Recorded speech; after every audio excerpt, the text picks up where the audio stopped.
Good morning mga kala-exotic. Ito na po ang update ng ating bred na racing pigyon na anak ng ating 10th overall at 4th placer. Ito na po, no? So, abang-abang po tayo sa ibang update pa. Oops, tika lang. May nasabit na alaga ni Lolo na panabong na manok. Ito po siya, oh. So, balik tayo sa ating kalapate. Doon na po, malalaki na po sila. Mga 9 days old na po na yan sila. Ito, no?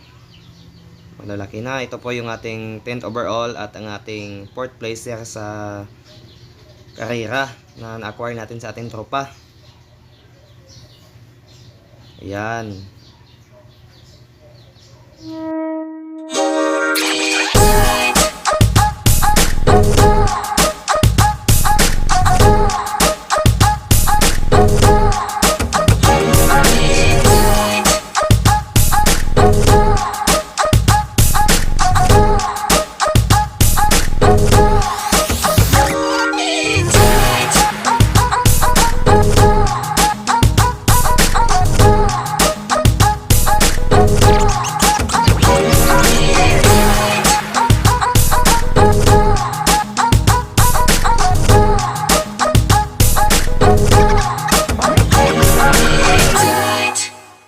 Ito na po ang ating mga YB na train natin para sa karera soon kung papalarin. So ito na po ang ating mga netoy na kalapate. May isang homer dyan na nakasali.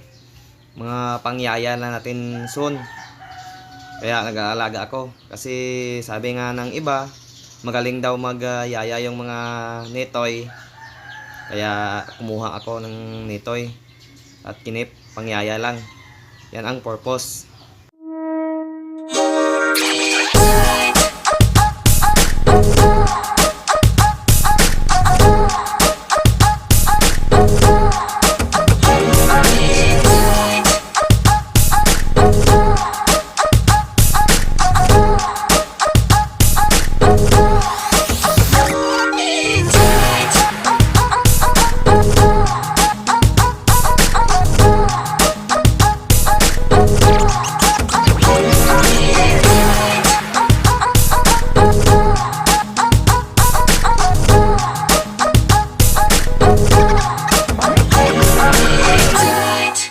Update po tayo, no? Ito din, napisa na ang ating Jansen Cross Vandenbroek na kalapate.